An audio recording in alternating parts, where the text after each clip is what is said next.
Pat Smith, great friend of the show, co-host Three Man Front. Also, WJOX Monster Station in Birmingham covers most of all of what they do, if not everything in the SEC. Joins us, Craig Smoke, Paul Catalina, David Smoke on 365 Sports. So, Pat, obviously the story that Ross Dellinger had yesterday evening is not new. Everyone knows that the college football playoff is going to expand. Everyone knows there will be automatic qualifiers, but that doesn't mean you just lay down and let somebody run over you. From the SEC perspective, what's been the reaction to Ross's story today? Is it like, yeah, that's what we earn, that's who we are, and so what's the problem? First off, guys, it's always great to be on. And from an SEC perspective, the fans were like, you know what? We're all for it. This is the way it should be. If you read deep into Ross's article, obviously he brings up some really good points from a numeric standpoint over the last 11 years when it comes to the college football playoff, what the SEC and the Big Ten has done if you were to have a 14 or a 16-team playoff throughout history. And the SEC believes that they should be given those 4 guaranteed marks or the automatic qualifiers moving forward. The fans believe, you know what? Most of America wants to see the Big Ten and the SEC, and so it's time for them to flex their muscles.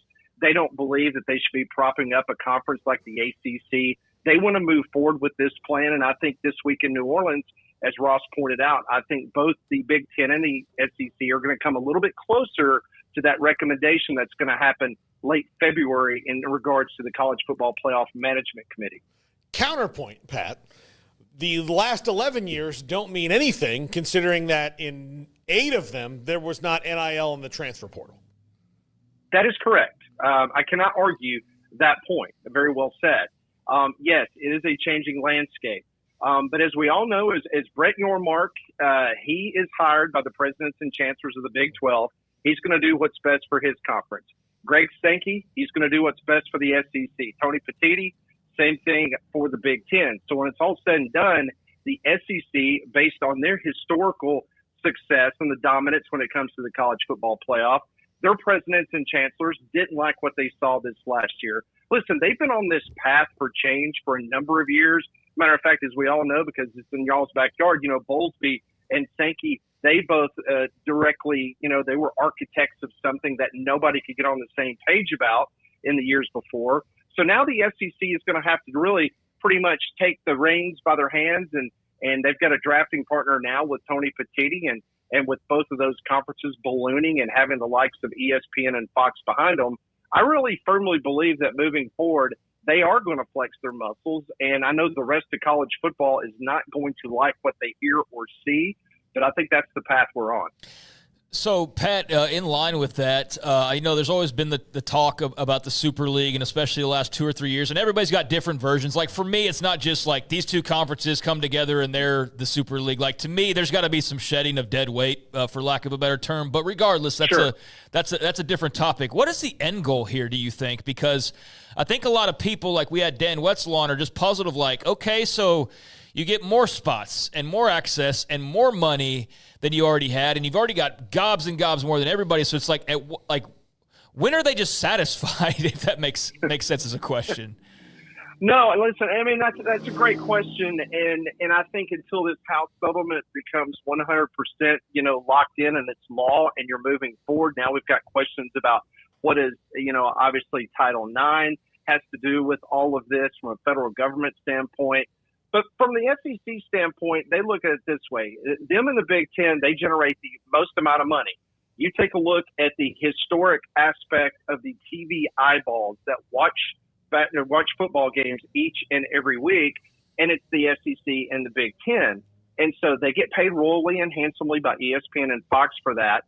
But at the end of the day, they've got every single member of their conference wanting even more money so they can help justify paying the means of those non-revenue producing sports if you want to continue to have a softball program or a diving team or a rowing team or whatever the case may be. So the SEC and the Big Ten are absolutely going for a money grab here. And like I said, I know it's not going to sit well with the Big 12 or the ACC, but this juncture in time, it's a dog-eat-dog world. And I don't think Greg Sankey and Tony Petitti are too concerned with it. You mentioned something about Greg Sankey, Tony Petitti, these conference commissioners doing what's best for each conference, and that is their job. But when does that tilt when they've stuffed it too much and they wind up ruining the whole thing? Is there any consideration about that? I think Greg Sankey, I can only speak for Greg Sankey. I'm not speaking for Greg Sankey, but knowing Greg Sankey and obviously living in the same town and covering him and interviewing him, things of that nature, Greg Sankey absolutely cares about the sport. Greg Sankey absolutely cares about intercollegiate athletics. It's not just a strict money grab. But I go back to what I said at the beginning of this interview. Greg Sankey is hired and he works at the pleasure of the presidents and the chancellors of these universities. And at the end of the day, they have a budget and a balance sheet. And if that budget or balance sheet is not meeting the requirements, or they're having issues with their alumni that's giving that money that helps their university or college, whatever the case may be, then that's going to fall back upon the commissioner in which they hire and fire. So it's no different than Roger Goodell working for the owners or anybody else that calls themselves a commissioner. They work at the pleasure of everyone else. And at the end of the day, I think he would love to be able to work something out. But let's just be honest. But listen, I'm in Birmingham, Alabama, where we are a rock's throw from an American Athletic Conference team. We've got Sun Belt teams. We've got Conference USA teams. And obviously we're wedged in between Alabama and Auburn in the SEC. SEC offices here in Birmingham. But at the end of the day, those other conferences are probably going to have to be like brought down to the level of back in the old days. Of course, your listeners might not remember the 1AA or the Division II likes. That's probably what's going to have to happen. You're going to have your Power Four leagues, and then you're going to have everybody else. And I believe firmly that this conversation that the Big Ten and the SEC is having is leading us down that path. It's the first step of many that it's going to have to take by 2026 possibly to make this all happen. Do you feel like if there is some sort of the Super League, breakaway, whatever, that they could do it with just the two major conferences that are the ones who make the most money, or is that dangerous? If you're looking for a wheeled cooler, this is the RTIC 52-quart ultralight wheeled cooler. I hauled it on a deck, I hauled it downstairs, upstairs, grass, gravel, sandy road, mud puddles, the whole bit. And I gotta say, it is pretty darn tough. I really do like the wheels and the tow handle. It's easy to hold on to, even when full. It made it 6 full days with ice present, still keeping cool enough temperatures to keep drinks cold. This is a great cooler. And if you're looking for a new wheeled cooler that tows really nicely, this is a great option.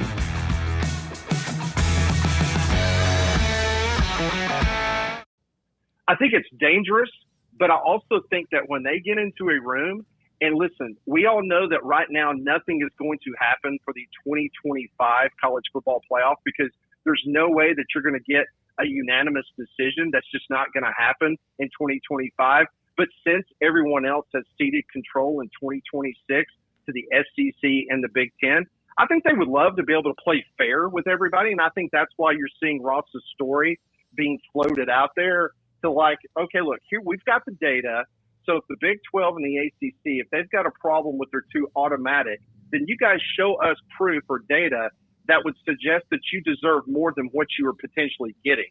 I think that's where Petitti and Greg Sankey are right now in regards to their presentation moving forward. Okay, but do the Eagles get in the playoffs next year because they won the Super Bowl 2 weekends ago?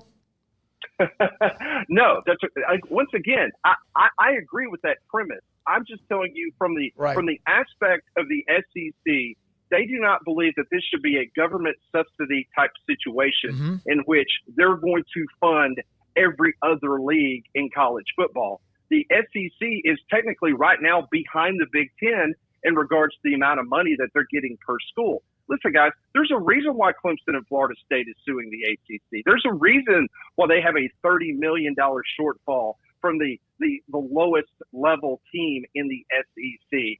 So at the end of the day, it is going to be a dog-eat-dog world. It is not fair. Listen, I wish we could go back and have college football the way it was before the pandemic and before NIL. But I think we all know Those days are long gone. Yeah, I thought those were dead for a long time. I keep trying to pop the bubble. I don't like doing it, Pat, but people are like, but what about fairness? And it's like, do you realize what world we're living in right now? Like, I don't think that's a consideration. And that's unfortunate. It really is, but it's also reality. So I think the reason we really wanted to talk to you today, a large part of it at least, was not necessarily related to this, but the big basketball game over the weekend, the highly touted number 1, number 2 Alabama-Auburn matchup. And, Auburn with a big-time win, taking down the number 2 Tide in Tuscaloosa. Your thoughts on just the build-up and the action itself, and did it live up to the hype, and what did the result say to you, if anything? Well, listen, one thing's for sure. Both Alabama and Auburn football programs, those fan bases pivoted pretty quickly to the basketball programs because those two have just been outstanding to cover. Listen, it lived up to the hype. One thing is for sure, those 14 quad one wins that Auburn has on its resume, it's just incredible. I mean, they walked into Coleman Coliseum in front of 14,000 screaming Alabama fans, and they did everything to quiet that crowd, even with 7:49 left when Alabama came storming back and tied the game. All they did was keep the Tide from 2 of 13 shooting down the stretch.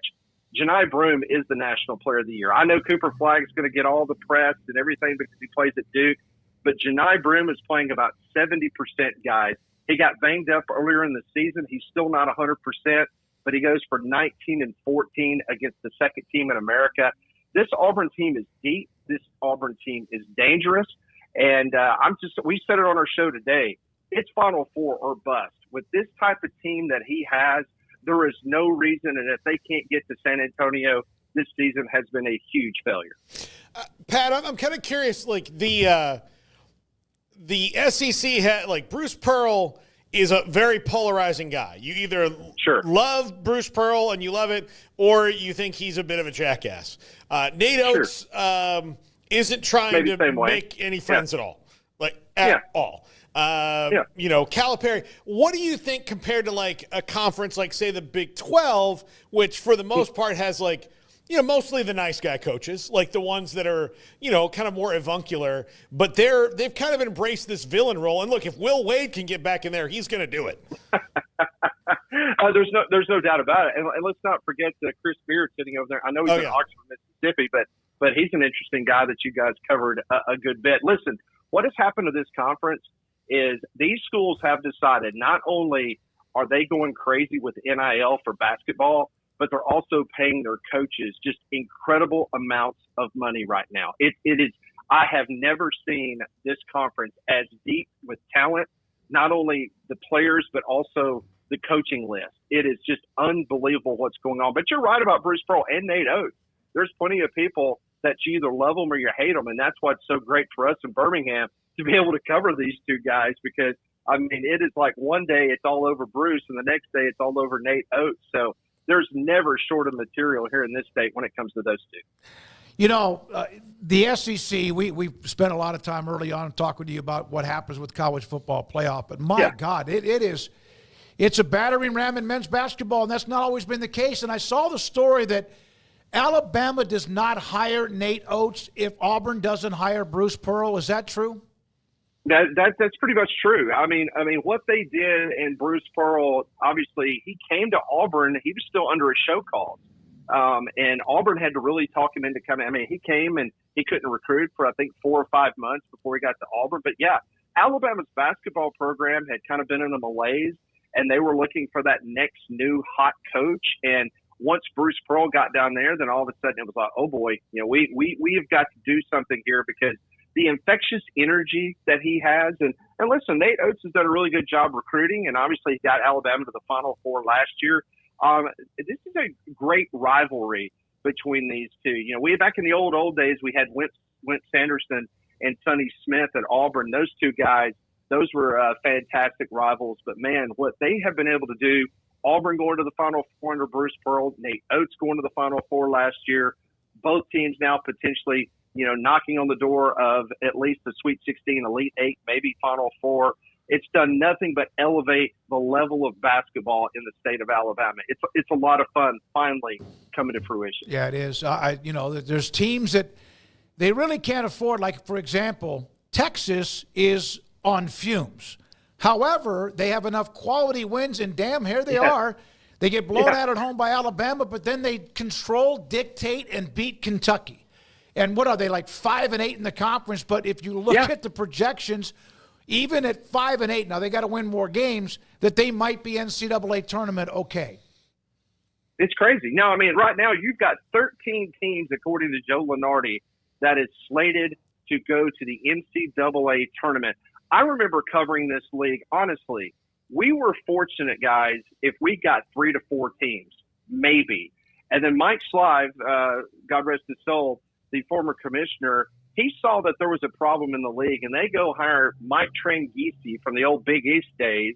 He comes in, and they basically do a whole seminar on how they need to improve this conference from a basketball standpoint, because it was bad. I mean, it was really bad. Mm-hmm. And so slowly but surely, the non-conference scheduling stepped up. You started getting better talent.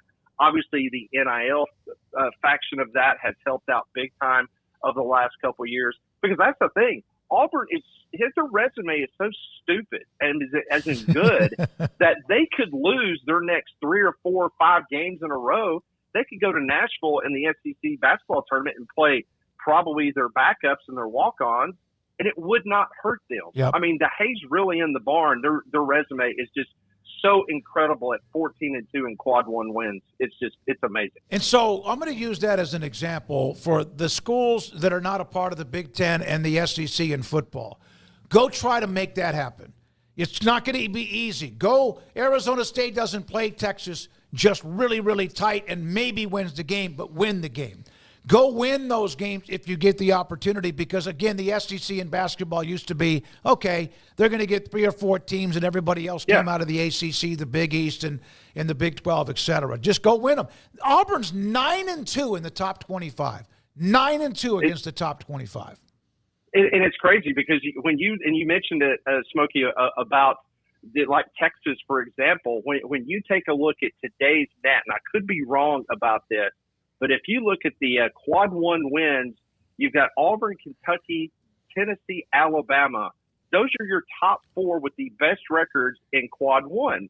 And you look at Alabama's schedule the rest of the way, every one of their opponents is a top 20 opponent, including having to go to Tennessee as a top 5 opponent. They got to go to Florida, a top 2 opponent.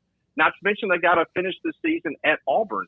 It's crazy because it's giving opportunities like a Texas, or heck, I even see Oklahoma is still currently, which blows my mind, that they're still in the conversation to get an NCAA tournament bid. All you got to do is finish maybe with 7-8 wins in conference play in the SEC, and you're going to get high consideration because of the fact that those net numbers and quad 1 numbers are so high. Pat, you and I might have talked about this the last time I had you on when these guys were out of town, but basketball school was a legit taunt, an insult in the SEC pre-Tranghese, right? Yep. Like if you no doubt. If you chatted out basketball school, that was the you if you were the basketball school, you could walk out of a football stadium feeling an absolute dog crap. Well, yeah, and the reason why is because of this. If you think about this, now again, Florida had its run with Billy Donovan, all right.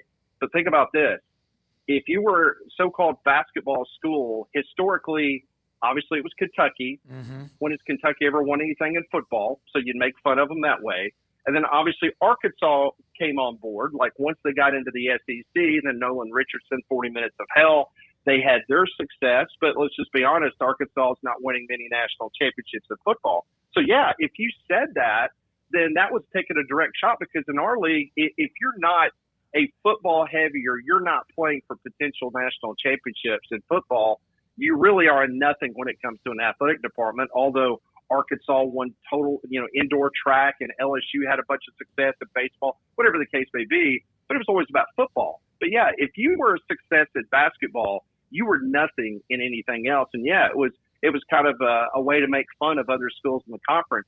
That's not the case now, guys. I mean, when you've got an NIL reportedly of about $6 to $7 million, that's what Alabama's got on their roster this year. And Auburn obviously has done very well from an NIL perspective to put their roster together. it's amazing how much this thing has turned around in just a few years. You know, I've mentioned this, and we're taking you a little bit longer than I asked you, and you agreed to. But in football, I do believe there are times the top 25, there's kind of an SEC bubble that, okay, well, we need to add 2 or 3 more teams inside the top 25, and that the SEC might get a little bit of a lean there because of what they've done. In basketball, they've earned it. Now, I'm not saying they have it in football, but in basketball, when you look at all of the AP records and how many they've played and the records against top 25 teams, this has been one hell of a run, no question, for the Southeastern Conference. Pat, thank you very much, buddy. The only problem is they're 500 in conference play, though. Yeah, I know. See, and we can't get over that. I mean, maybe you guys are better than 500 in conference play in the Big 12. I'm not really sure. The Big 12's 500 in conference play, and so is the Atlantic. Whatever you want to call them, ACC or others. Yeah. Thank you, buddy. Hey, guys, anytime, let's talk to Thank you, Pat. Anytime. I wanted to get a different perspective. So not a different perspective. We love Pat.